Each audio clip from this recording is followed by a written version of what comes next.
Amém. Cumprimento a todos com a paz do Senhor. Amém. Te convido a abrir tua Bíblia comigo no livro de Daniel.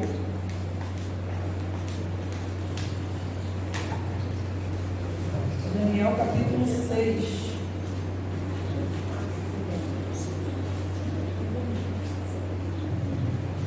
Capítulo 6 nós vamos estar lendo 10 e 11. Quando você procura, eu gostaria de agradecer a Deus. Daniel capítulo 6, versículo 10 e 11. Gostaria de agradecer a Deus, por essa oportunidade que Ele nos concede de estarmos na presença dEle, de estarmos na casa dEle, nesse culto da hora nona, que é uma bênção. Eu creio que as irmãs aqui têm recebido muitas vitórias e que o Senhor tem operado nesse trabalho, porque Ele é fiel e Ele vela pela palavra dEle para poder cumprir a palavra dEle. E a palavra do Senhor diz que quando nós nos reunimos no nome dEle, Ele se faz presente em nosso meio. Então, aonde Jesus está, tem cura, tem libertação, tem transformação. Aonde Jesus está, tem milagre. Amém? Daniel 6, versículo 10 e 11, que diz assim: Daniel, pois, quando soube que a escritura estava assinada, entrou em sua casa. Ora, havia no seu quarto janelas abertas da banda de Jerusalém.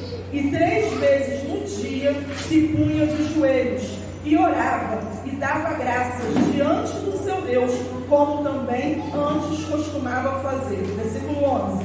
Então aqueles homens foram juntos e acharam a Daniel orando e suplicando diante do seu Deus. Pai, mais uma vez, Senhor, eu quero te agradecer, quero unir a minha oração com a oração da tua filha, com a oração da tua igreja, que já tem clamado ao ti, meu Senhor, nesta tarde. Senhor, eu peço a ti, meu Senhor, nesta hora, Senhor, não a minha voz, não o que eu quero falar, não o que eu planejei, não o que eu estudei, mas, Senhor, que a tua vontade soberana seja estabelecida, que a tua vontade seja feita, porque, meu Senhor, agora somente o Senhor sabe o que as tuas filhas e o que eu necessitamos receber nesta tarde. Então, usa-me, meu Senhor, como instrumento, toma os meus lábios neste momento, tira da minha mente tudo aquilo que não é da tua vontade e traga à minha mente somente aquilo que o Senhor quer que seja ministrado, somente aquilo que o Senhor quer que seja falado. E, Senhor, aonde essa palavra chegar, que haja cura, haja libertação, haja transformação, que onde essa palavra chegar, haja vida, e a tua vida, que é vida abundante. Assim nós te glorificamos e te exaltamos em nome de Jesus e te agradecemos. Amém e amém. Glória a Deus. Tomar o seu assento.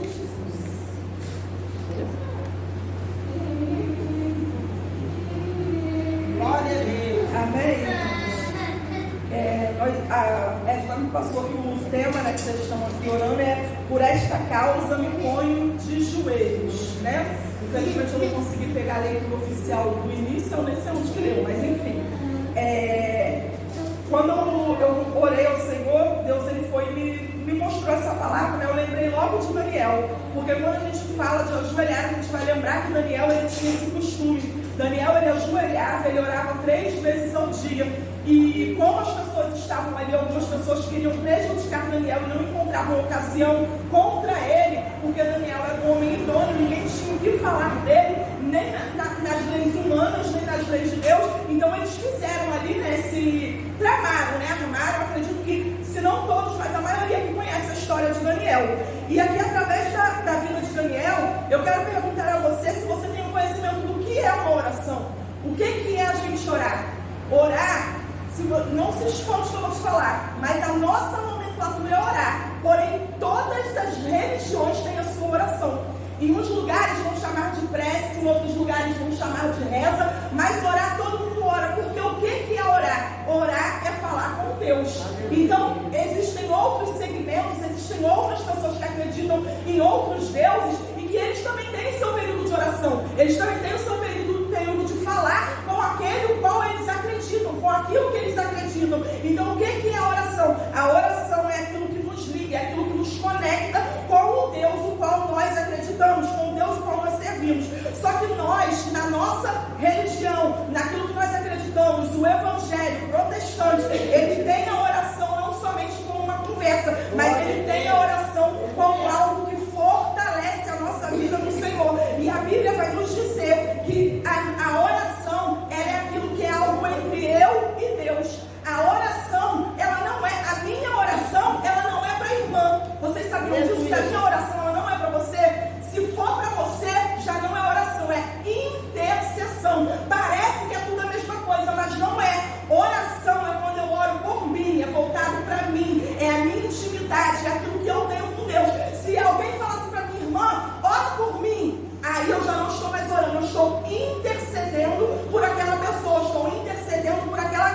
eu estou intercedendo por alguém. Quando a gente fala de oração, a gente vai lembrar de Daniel. Daniel tinha o costume de orar. Daniel tinha vida de oração. Tanto é que a Bíblia vai relatar que 3 vezes ao dia ele se colocava de joelhos para poder orar. Quando a gente fala de intercessão, a gente vai lembrar de Abraão. Abraão, ele saiu da sua terra com uma ordem de Deus, que falou para Abraão: sai da tua terra, do meio da tua parentela, para a terra que eu te mostrarei. Só que Abraão, ele leva consigo o seu sobrinho Ló. Abraão, ele obedeceu a Deus em parte, porque ele saiu, mas ele levou Ló junto com ele. Ló era para ele como um filho que ele não tinha. Então ele tratava aquele sobrinho como sendo um filho. Só que chega um tempo da vida de Abraão e de Ló em que eles não podem mais conviver, eles não podem mais andar juntos, e é necessário que eles vão se separar. Nessa separação, muitas pessoas confundem, acham que Abraão e Ló brigaram, Abraão e Ló tiveram problema. Não foi isso. É porque Abraão cresceu, Ló, como estava junto com Abraão, cresceu também. E ali houve uma contenda sim, houve uma briga sim. Só que não entre Ló e Abraão, essa briga foi entre os seus pastores, porque eles tinham rebanho, e tinham pastores que cuidavam, e tinham lugares para poder colocar o rebanho, para poder ser apacentado, e já não cabia todo mundo. Então foi necessário haver aquela ruptura, foi necessário haver aquela separação. Quando houve essa separação, aleluia, Ló partiu para os lados de Sodoma e de Gomorra. Ló foi morar próximo a Sodoma e Gomorra, e Abraão já foi para o outro lado. Abraão falou para Ló: está tudo diante de ti, escolhe aí, se você for para a direita, eu vou para a esquerda, e assim fizeram. Só que essa separação não fez com que eles deixassem de ser parentes. Essa separação não fez com que eles deixassem de ser o mesmo sangue. Essa separação não impediu com que o carinho, o amor que eles tinham terminasse. E prova disso é que, em uma certa ocasião, Abraão, ele tem a notícia de que Ló, houve uma guerra lá em Sodoma e Gomorra, e levaram Ló como prisioneiro. E quem é que foi lá lutar? E quem é que foi lá guerrear? Abraão juntou os homens e foi lá para poder resgatar o seu sobrinho. Porque não importa a distância que nós nos encontramos, continua sendo nosso parente, continua sendo do nosso sangue, continuamos tendo amor, carinho, paixão. Eu acho que eu falei isso aqui da outra vez que eu preguei. A gente vê muito isso quando nossos filhos saem de casa. Mãe, então a gente quer que os nossos filhos fiquem com a gente para sempre. É meu bebezinho, eu cuidei, eu tirei a fralda. Mas existe um momento que é necessário, porque a Bíblia diz: deixará o homem a seu pai e a sua mãe, e apegar-se-á a sua esposa. E quando eles vão, mas continua sendo nosso sangue, continua sendo nosso parente. A gente não vai se meter lá dentro, mas a gente continua orando e intercedendo. E Abraão não somente lutou essa guerra, mas a Bíblia vai dizer que quando Deus vai destruir Sodoma e Gomorra, gente, isso daqui é lindo demais, porque é outra pessoa que tem intimidade com Deus, é outra pessoa que tem comunhão com o Senhor, porque não é Abraão que vai falar com Deus, é Deus que diz assim: porventura farei eu alguma coisa sem comunicar ao meu servo Abraão? Gente, que coisa linda! A Bíblia diz que Deus não fará coisa alguma sem antes revelar os seus segredos aos seus profetas, aos seus escolhidos. Quem tem intimidade com Deus, quem tem vida de oração com Deus, não fique enganado, não é enganado, porque o Senhor mostra, o Senhor revela. E ali, Deus, ele vai destruir Sodoma e Gomorra, mas ele conta para Abraão. Quando ele conta para Abraão, o que Abraão vai fazer? Abraão vai interceder pela vida de Ló, e através da intercessão de Abraão pela vida de Ló, Ló não vai perecer com Sodoma e Gomorra. Levanta a tua mão que eu quero liberar a palavra de Deus. Não importa a distância que teu parente está de você, não importa o lugar que ele se encontra, se tem prostituição, se tem droga,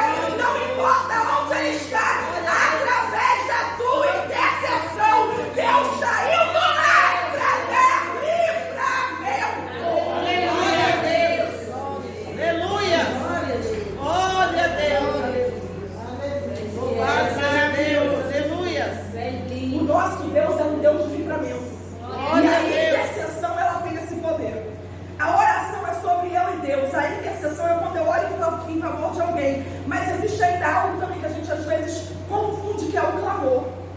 Aqui também tinha súplica, eu esqueci de anotar aqui a súplica, que a Bíblia fala que Daniel orava e suplicava, né? Mas falando do clamor, o clamor é aquele negócio que, vamos supor, eu conto uma causa minha para a irmã, e a irmã começa a interceder por mim.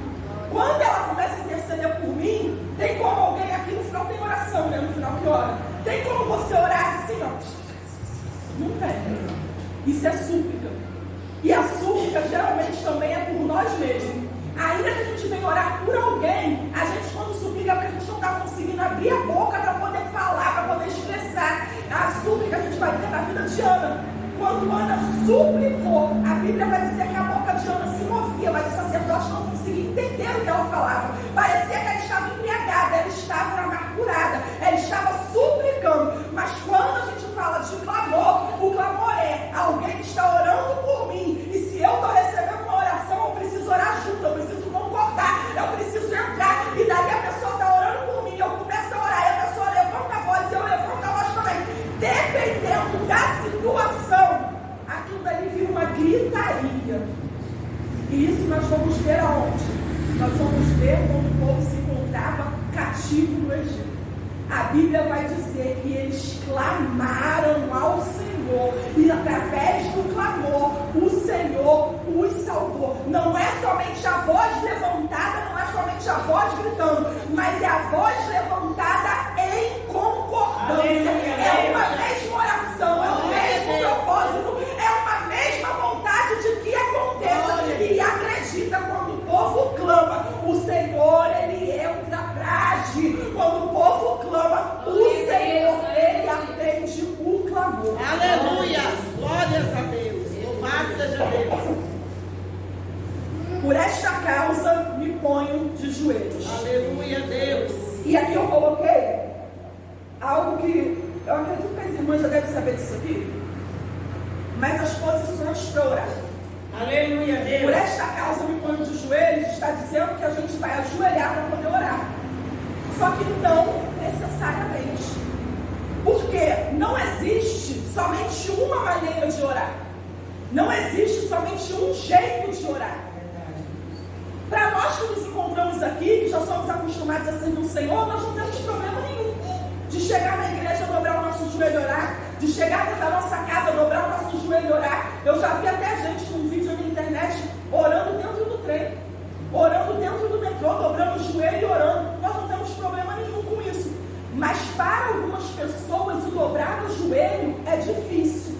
Para algumas pessoas o dobrar o joelho é quase que impossível. Umas por problemas de saúde, porque muitas das vezes não se pode mesmo ajoelhar, mas outras por orgulho, por soberba, porque quando nós nos ajoelhamos, nós estamos dizendo que nós não podemos nada, nós estamos dizendo que nós não somos nada, nós estamos dizendo que nós somos dependentes do Senhor. Aleluia. E por falar das formas de oração, nas posições que nós temos para orar, a Bíblia vai dizer que Josué orou deitado. Josué, diante de uma aflição, Josué se rasgou as roupas, que era o sinal do jejum, se jogou no chão e orou. E o Senhor ouviu a oração de Josué. Nós vamos ver também em Ezequias, que o profeta Isaías vai chegar para ele e vai dizer para ele: Ezequias, põe a tua casa em ordem, porque tu morrerás e tu não viverás. E assim Isaías vai sair. Isaías não chega nem no portão, quando o Senhor fala: Isaías, volta, porque eu ouvi a oração do meu servo. Isaías entregou o recado e saiu. Mas Ezequias, mesmo deitado, mesmo adoentado, vai ter um particular com o Senhor, e vai conversar com o Senhor, e vai alcançar o favor do Senhor. Então nós podemos orar de joelho, mas nós podemos também orar deitado. A Bíblia vai dizer em 1 Crônicas 17, a partir do versículo 16, que Davi orou sentado. A Bíblia vai dizer que Neemias, capítulo 9, versículo 5, Neemias dá uma ordem para que o povo orasse de pé e estendesse as suas mãos. A Bíblia vai dizer no livro de 2 Crônicas, capítulo 4, versículo 35, que Eliseu orava andando de um lado para o outro, porque dentro do quarto havia um menino que estava morto, mas enquanto ele andava, orava, fazia o que Deus ordenava, aquele menino ressuscitou. Então, não existe posição correta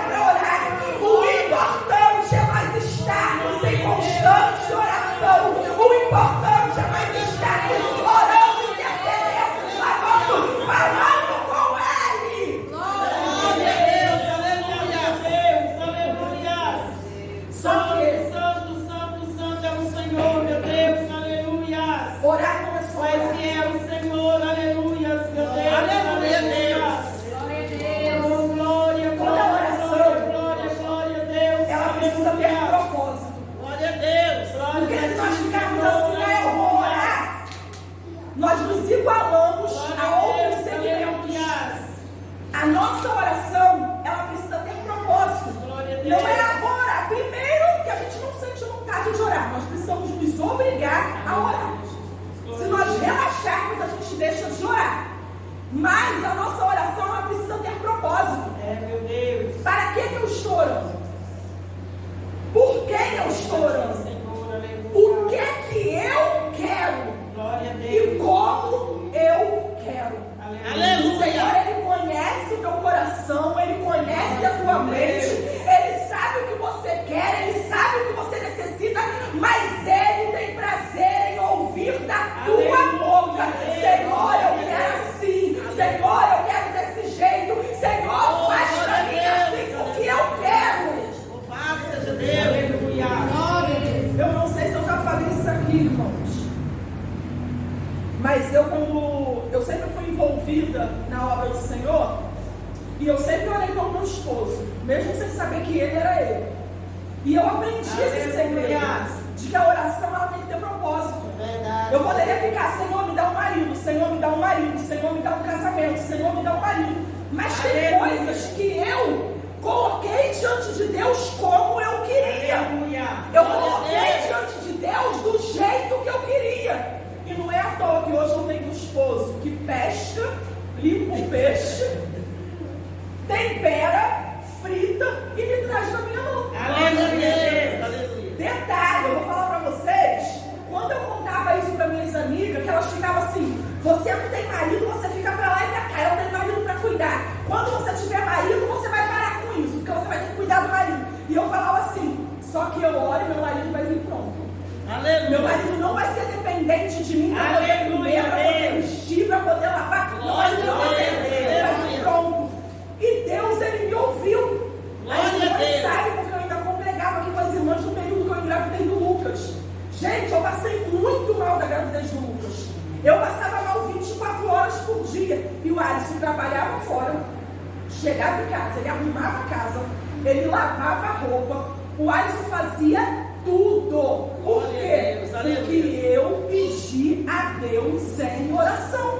Então aquilo que a gente pede, como foi falado aqui, se você está pedindo, você vai receber. Mas não pede de qualquer maneira. Especifica para Deus o que é que você quer, como que você quer, de que jeito que você quer. Porque quando a gente fala muito genérico, as coisas podem acontecer, mas não sair do jeito que você botou.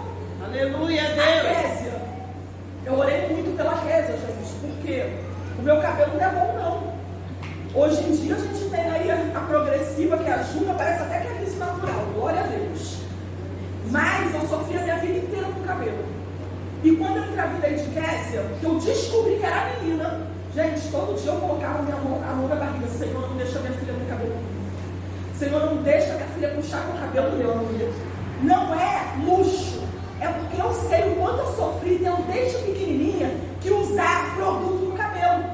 E minha mãe ainda falou assim: pra ficar bonita tem que sofrer. Gente, era cada produto que às vezes deixava minha cabeça toda ferida. E eu não queria isso pra minha filha. Aí novamente eu na igreja, gente, ora pelo cabelo da minha filha. Aí eu me recordo até um dia que tinha um pastor, né? Aí o pastor olhou e falou assim: ora pelo cabelo da sua filha, por quê? Mas seu cabelo é bom? Aí a outra menina olhou pra minha cara e a gente caiu uma gargalhada, porque progressiva a gente sabe o que é, mas o pastor não sabia. Falei: meu cabelo não é bom, não. Isso daqui é a ciência que deixou meu cabelo assim. Mas meu cabelo não é bom, não. Então ora pelo cabelo da minha filha pra ter cabelo bom. E nisso, tinha outras duas amigas minhas que também estavam grávidas, só que elas ainda não sabiam o sexo do bebê. E elas riam na minha cara, gente.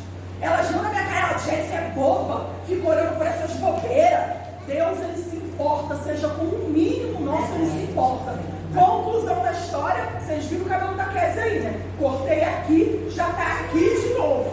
E o cabelo dela não precisa, gente, quanto mais barato for o creme, melhor o cabelo dela fica. Se for muito caro, o cabelo nem fica muito bom. Quanto mais barato for, melhor o cabelo dela fica. Aí ela, vocês já viram que é gordura, né? Aí eu falo pra ela: minha filha, você tem que comer, você é tão magrinha. Ela é quem mandou a senhora orar pelo cabelo e não orar pra me ser gorda. Eu falei que ela não sabia, porque meus meninos nunca foram magros, nunca foram magrelo assim. Olha o Luquinha aí, o Luquinha não é magrelo, o Luquinha come pra caramba. Mas ela falou ou não falou uma verdade? Eu me preocupei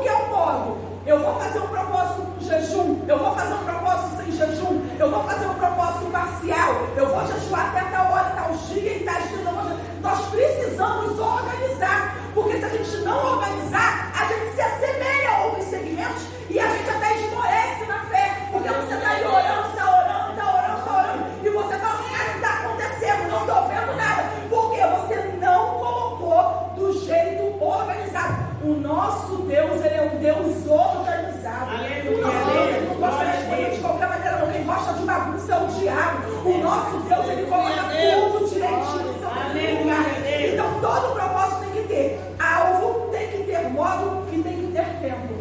A Bíblia diz que há um tempo para todo propósito debaixo dos céus. E o tempo? Eu vou fazer quantos dias de propósito? Eu vou fazer quantas vezes de propósito? Eu vou fazer quantas horas de oração dentro desse propósito? E o principal, gente, quando você estabelecer um propósito, anota.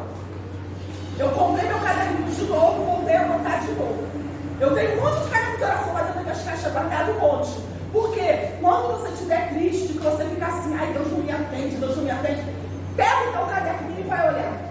Olha lá teu caderninho que você vai ver que Deus te atendeu muito mais do que você está achando. Porque quando a gente foca em uma coisa, a gente esquece as outras áreas que o Senhor ele trabalhou. A gente esquece as outras áreas que o Senhor ele fez.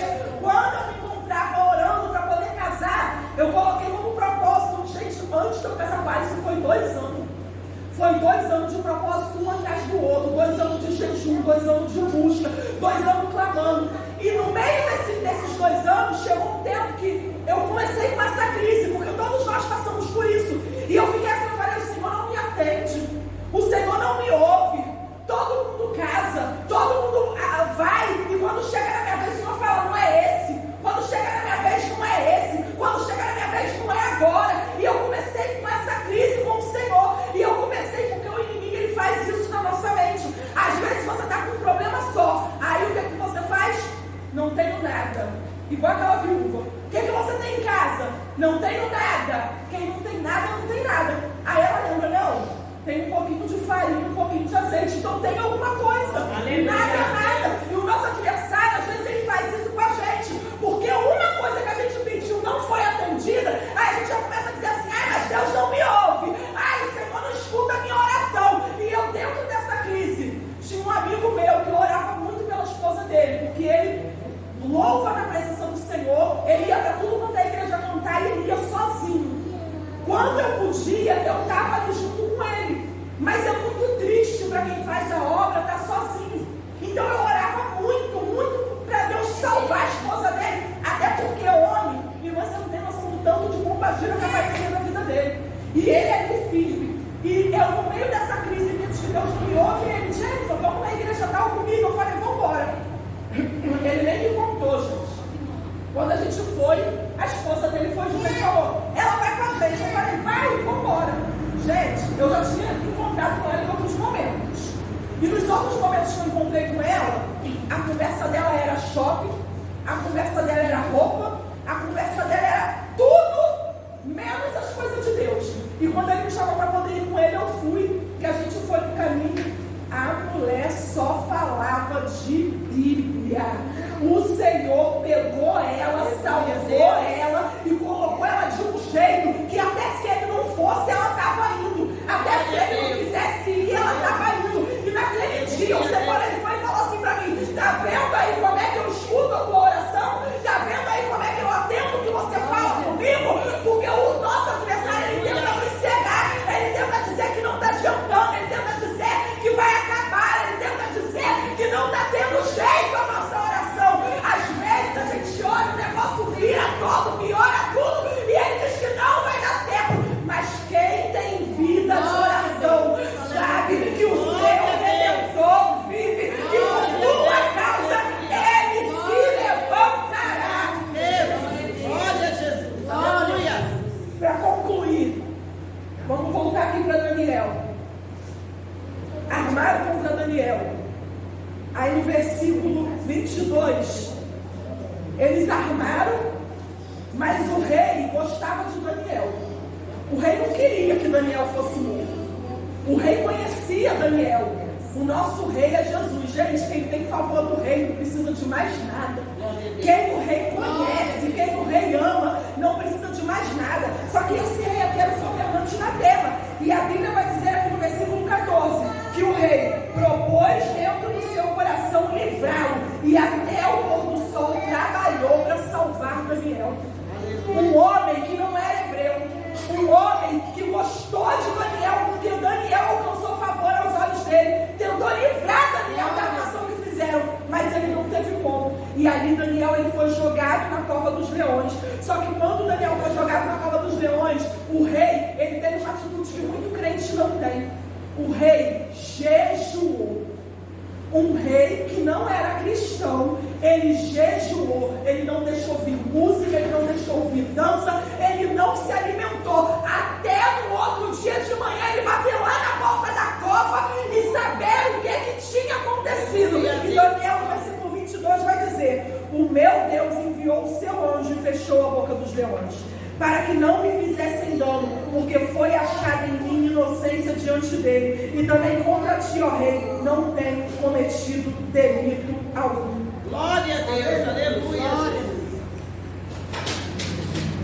Tem coisas que Deus vai usar o homem da terra para poder te livrar, mas tem situações que Ele vai permitir tu ir, Ele vai permitir tu entrar, Ele vai permitir todo mundo olhar e falar assim: agora vai morrer. Sabe para quê? Para Ele mostrar que Ele ainda é o Deus do livramento. Aleluia. Glória a Deus. Aleluia. Versículo 24, olha somente um pedaço. Foram lançados na cova dos leões, ele, seus filhos e suas mulheres. Aleluia. Quando armam contra você, permanece firme, permanece na integridade, permanece naquilo que o Senhor te chamou. Porque quem trata com quem armou é o Senhor. Quem trata com quem fez, com quem juntou batotinha, com quem se rebelou, com quem quis te acusar, quem trata com eles é Deus. Eu não vi em momento nenhum aqui Daniel pedindo justiça. Eu não vi em momento nenhum aqui Daniel falando: Senhor, vai lá, não. Sabe por quê? Nós não precisamos, a lei da semeadura ela é real.